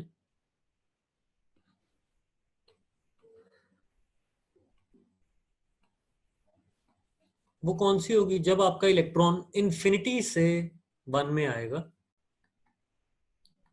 तो 1/λ will be equal to Rydberg's constant 1/1² minus 1/n²। अब n आपका क्या हो गया, इन्फिनिटी हो गया। 1/∞ क्या होगा, इट विल बी 0। ये 0 को टेंड करेगा, तो आपका जो लैम्डा होगा that will be simply 1/r। हाँ, ये यहाँ पे मैंने गलत लिख दिया, दिस इज 4/3r।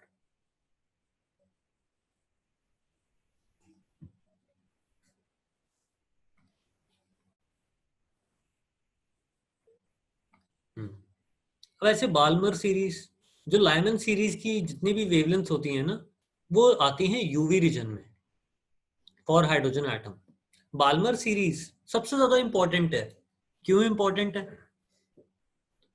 इलेक्ट्रॉन आता है किसी हायर एनर्जी लेवल से 2 में, क्योंकि विजिबल रीजन में आती हैं इसकी वेवलेंथ्स। मोल कॉन्सेप्ट बच्चे मुश्किल नहीं है, प्रैक्टिस करो मोल कॉन्सेप्ट की, जितनी ज्यादा करोगे उतना आपके लिए अच्छा है।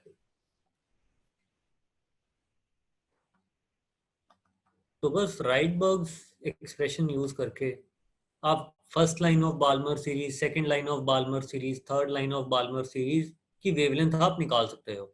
चलो बताइए, राइडबर्ग्स कांस्टेंट की टर्म्स में fourth line of Balmer series की वेवलेंथ आप कैलकुलेट करो।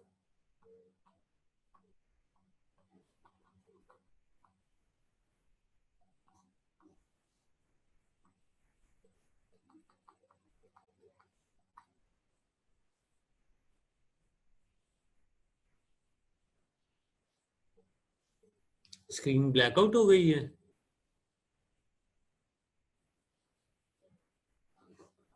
रीजॉइन कर लो ना एक बार।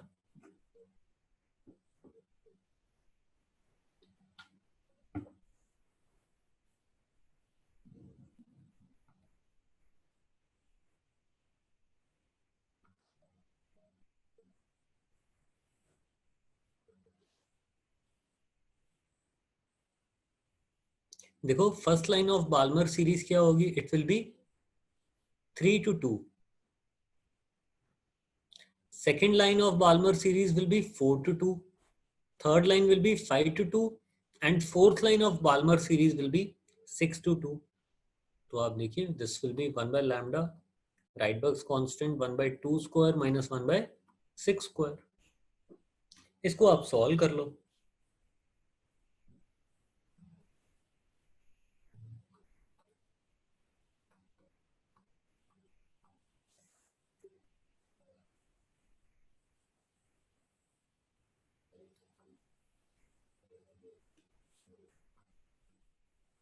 तो lambda comes out to be 9/2r। ठीक है, एक बार रीजॉइन कर लो आप लोग। अब क्वेश्चंस करते हैं। 2 मिनट दो मेरे को, जाना नहीं है कहीं। मैं भी ये जूम को ना एक बार रीस्टार्ट कर लूँ, लैग कर रहा है। 2 मिनट का पॉज ले लो।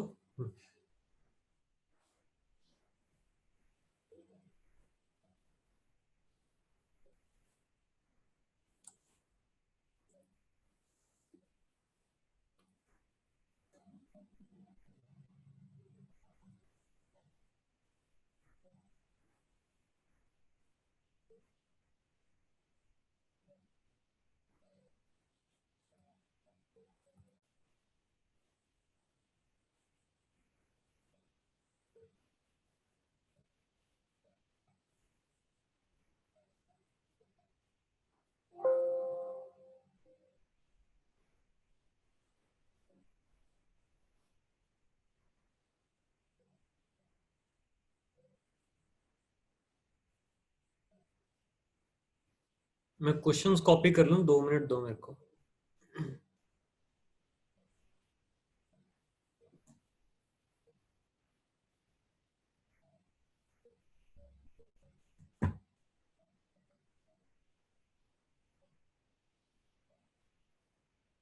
इक्वलेंस कॉन्सेप्ट आएगा, इक्वलेंट कॉन्सेप्ट आएगा, नॉर्मेलिटी आएगी,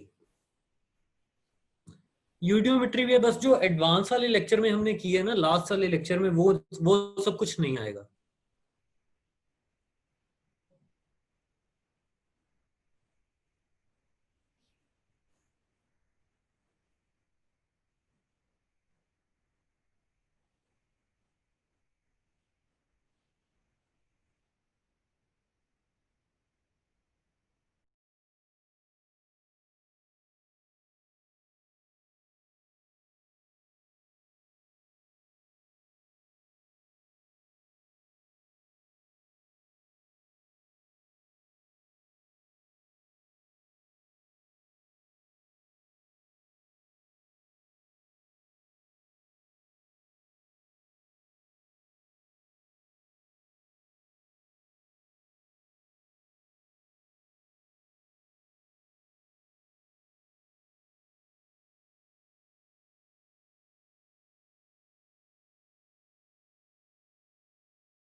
बस 1 मिनट वेट करो।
ये क्वेश्चन करते हैं।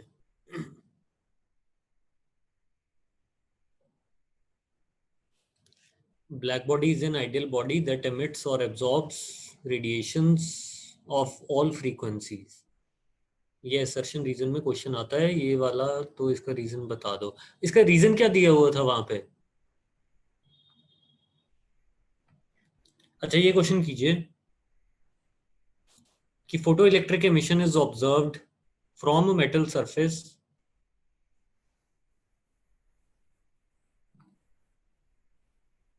with incident frequencies nu1 and nu2।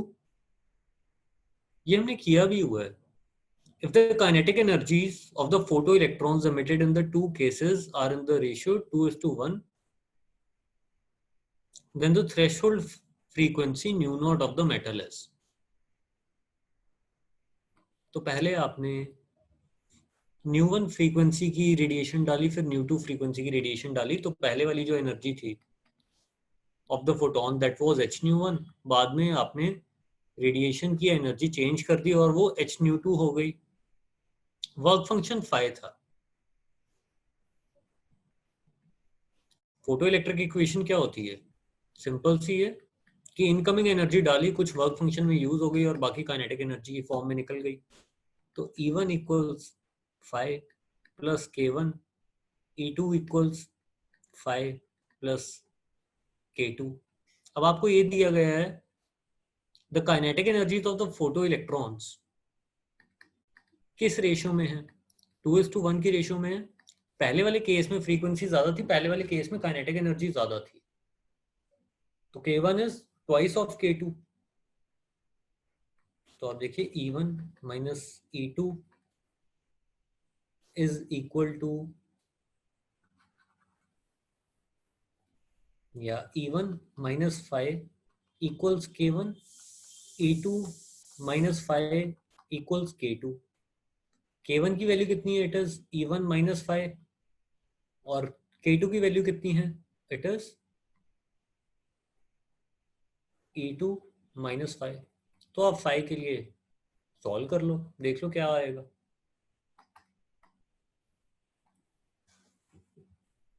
D. ठीक है, अब नेक्स्ट करते हैं।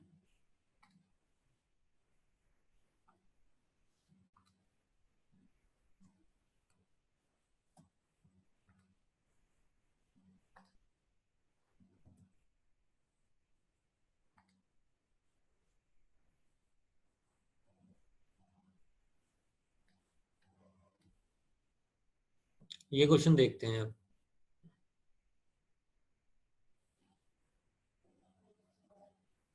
मैं बाद में डिस्कस कर लेना है ये। नहीं नहीं, अभी करना है, आज हमने बहुत सारे क्वेश्चंस करने हैं। ये 11th क्वेश्चन कीजिए। The wavelength of the electron emitted when electron, the wavelength of the photon emitted होना चाहिए ये, when electron falls from infinity to stationary state 1। तो ट्रांजिशन कौन सी है, n to 1 है, और वेवलेंथ आप डिटर्मिन कर लोगे, n इज इंफिनिटी।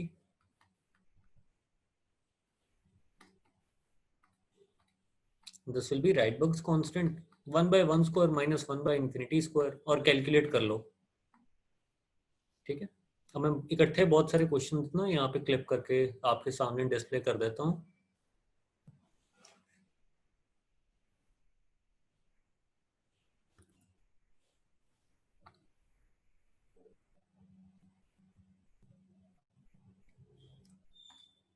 ये कीजिए 11, 12, 13। सबसे पहले 11th, अच्छा 11th तो अभी हमने किया है, 12th कीजिए। ये हो गया।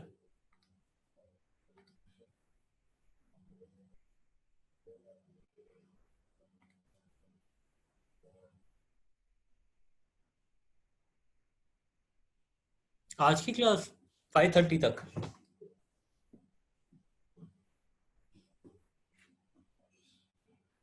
12th कीजिए। देखो, तो frequency of light emitted during transition from n=4 to n=2 of He positive is equal to the transition in hydrogen atom corresponding to which of the following।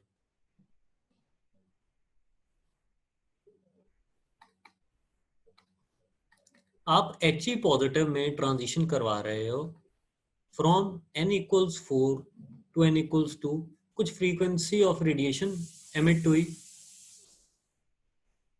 Hydrogen atom में भी कोई ट्रांजिशन हो रही है, आपने बताना है कि किस ट्रांजिशन में फ्रीक्वेंसी सेम ही एमिट होगी। फ्रीक्वेंसीज अगर सेम है तो वेवलेंथ भी सेम ही होगी। क्या करोगे, पहले आप He पॉजिटिव आयन के लिए लिख लो, ये राइडबर्ग्स फॉर्मूला। हीलियम का Z कितना होता है, इट इज 2। हाइड्रोजन के लिए लिखोगे तो वो क्या आएगा, 1/λ equals R 1/n1 square minus 1/n2 square. ये तो बहुत स्टैंडर्ड सा क्वेश्चन है, और ऐसे ही स्टैंडर्ड से क्वेश्चन मैंने पूछने हैं बस टेस्ट में, और वही आपने स्टैंडर्ड से गलत रिस्पॉन्सेज दे देने हैं, गलत नहीं करने हैं।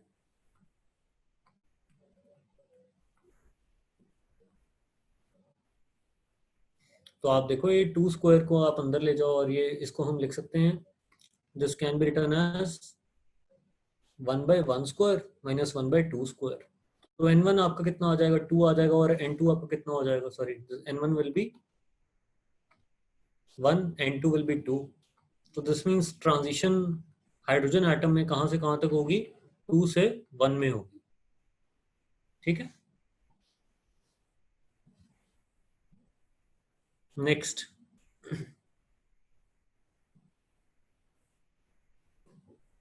13th कीजिए। Electron falls from 7th energy level and lower energy levels to produce bands in the Paschen series. Total number of bands obtained will be.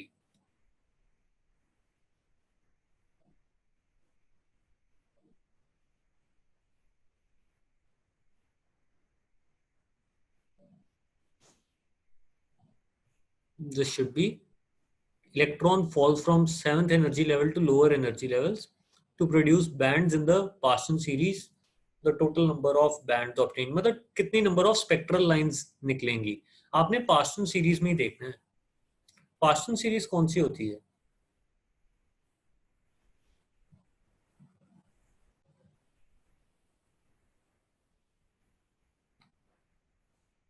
देखिए फर्स्ट वाली जो सीरीज होती है, जब इलेक्ट्रॉन आपका किसी हायर एनर्जी लेवल से 1 में आता है, दैट इज लाइमन, फिर बाल्मर, फिर पास्चन, फिर ब्रैकेट, फिर fund, Humphrey and so on. तो इलेक्ट्रॉन आपका 7 से 3 में आना चाहिए। कितनी ट्रांजिशंस पॉसिबल हैं,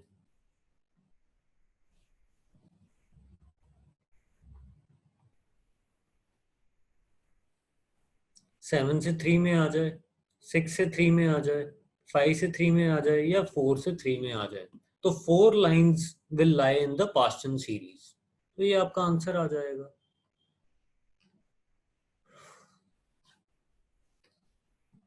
और क्वेश्चंस करते हैं।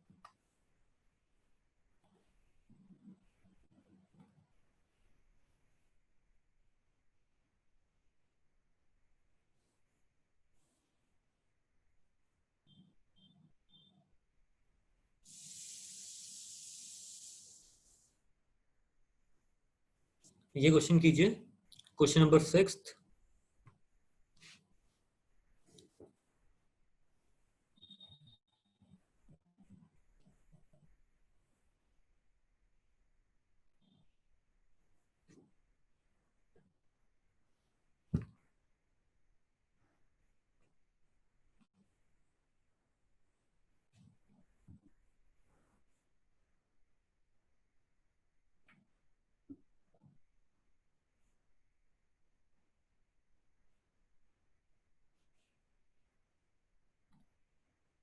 तो आपके पास दो रेडिएशंस हैं जिनकी की एनर्जीज E1 और E2 है।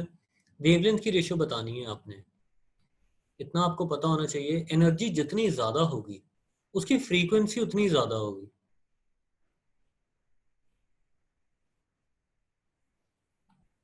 और वेवलेंथ उतनी कम होगी। तो एनर्जीज की रेशियो क्या है, 1:2 है। वेवलेंथ की रेशियो क्या आएगी, 2:1 आएगी। E1 is less than E2, तो λ1 विल बी ग्रेटर देन λ2, तो λ1 विल बी ट्वाइस ऑफ λ2। ये आप देख सकते हैं यहां से।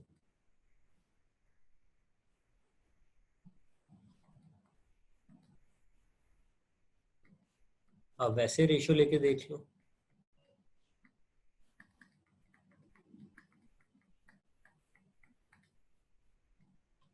7th कीजिए,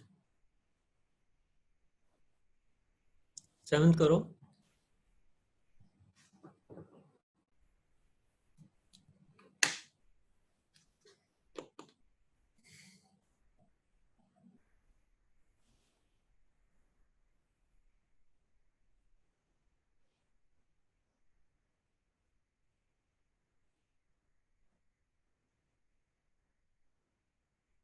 सेवेंथ कर रहे हो ट्राई। अच्छा, दो ही ऑप्शंस विजिबल है ना, आप कोई बात नहीं, आंसर बता दो।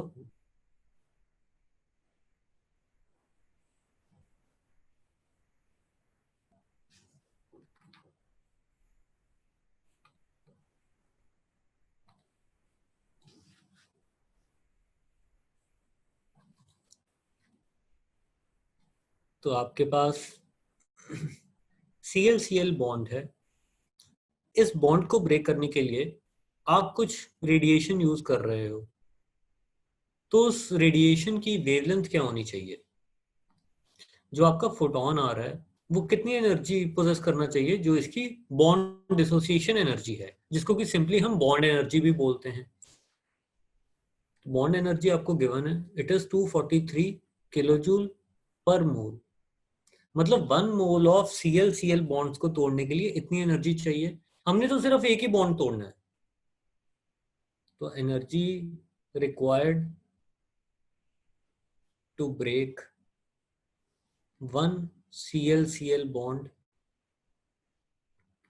it is 243 into 10 raised to the power 3 upon Avogadro's number.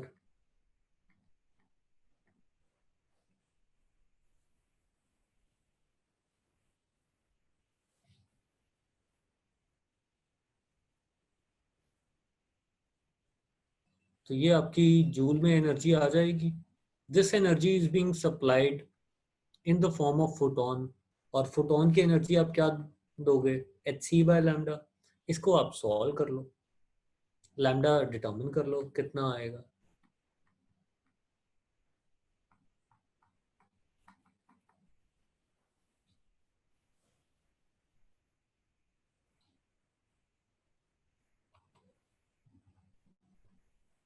h की वैल्यू है 6.6 into 10 raised to the power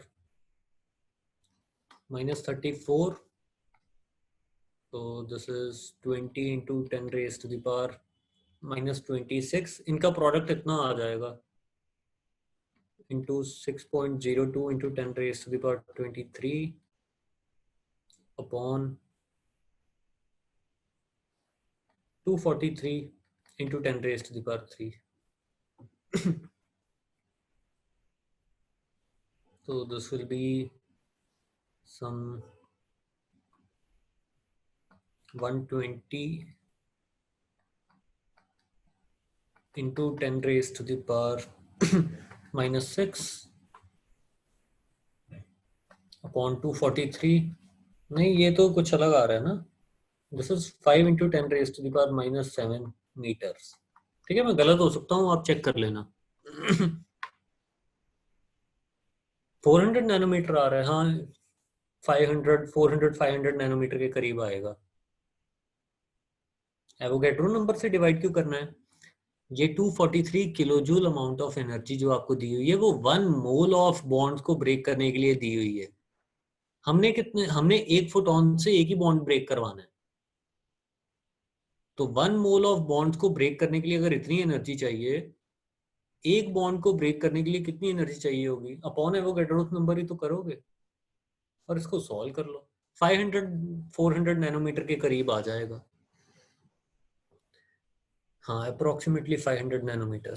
ठीक है, मैं भी कैलकुलेशंस कई बार ठीक कर सकता हूँ। अब अगला क्वेश्चन करते हैं।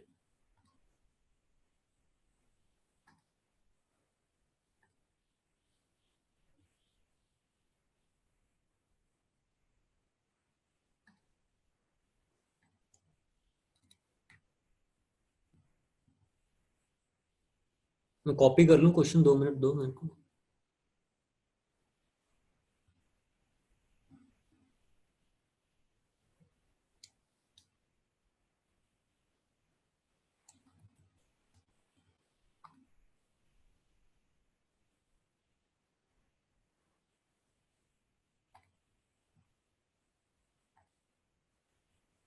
चलिए क्वेश्चन नंबर 8 करो।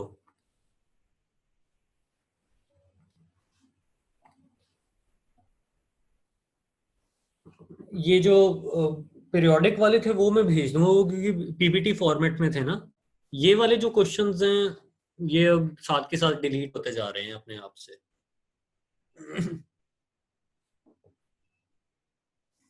चलो 8th क्वेश्चन करो।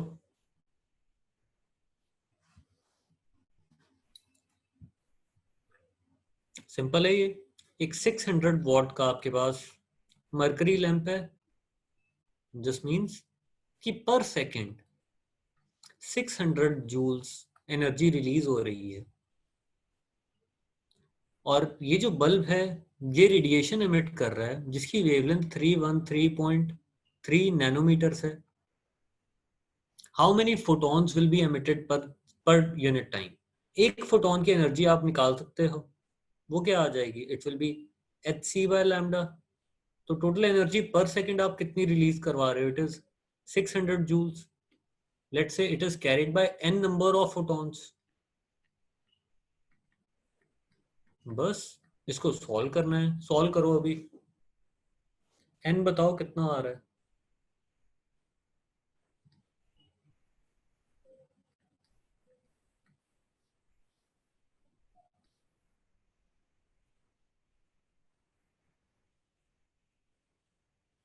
HC by lambda।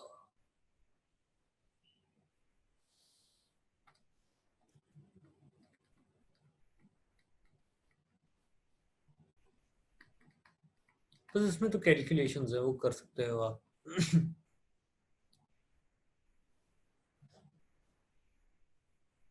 B option आ गया सबका?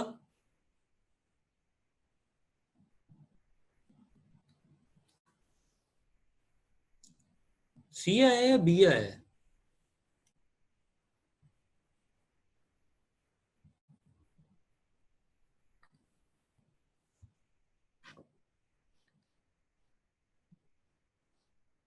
आपने ये जो बल्ब लिया है ये पर यूनिट टाइम 600 जूल एनर्जी आपको दे रहा है पर सेकंड। ये जो 600 जूल एनर्जी है ये कुछ फोटॉन्स कैरी कर रहे होंगे। एक फोटॉन की energy h c by lambda होती है। तो 600 जूल्स एनर्जी कैरी करने के लिए आपको लेट से एन नंबर ऑफ फोटॉन्स चाहिए। एन आप डिटर्मिन कर लो।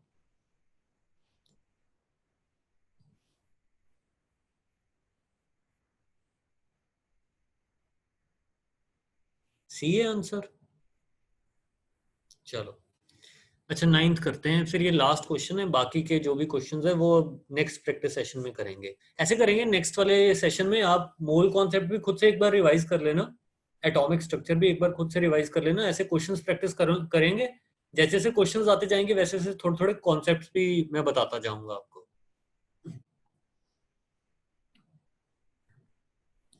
तो frequency of incident radiation on a metallic plate is doubled, kinetic energy of photo electrons के साथ क्या होगा?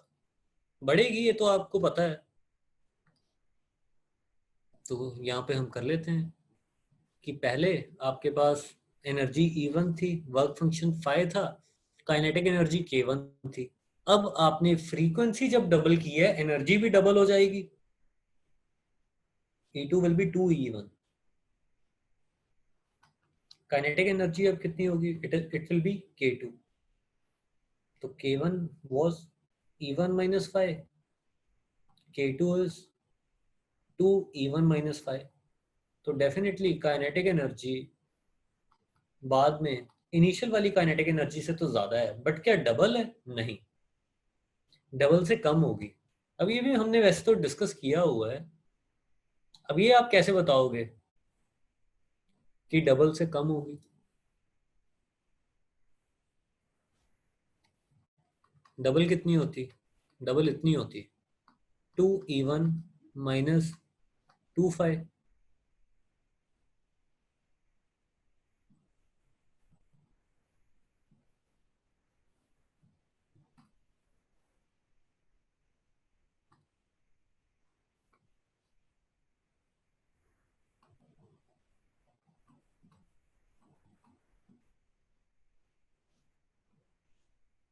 नहीं सॉरी, डबल से भी ज्यादा हो जाएगी,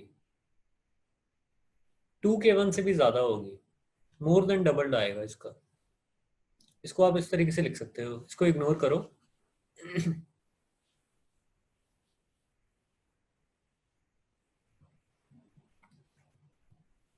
देखो, K2 can be written as 2K1 plus phi. इस तरीके से लिखा जा सकता है। देखो ये सेटिस्फाई कर रहा है ना? तो जो नई वाली काइनेटिक एनर्जी है वो पुरानी वाली काइनेटिक एनर्जी के डबल से भी ज्यादा है। तो सी वुड बी द आंसर। ठीक है। तो आज के लिए काफी है। ठीक है, एटॉमिक स्ट्रक्चर के बाकी के क्वेश्चंस और मूल कॉन्सेप्ट के क्वेश्चंस हम नेक्स्ट सेशन में करेंगे। तब तक आप लोग रिवाइज कर लेना, एक बार थ्योरी वगैरह देख लेना।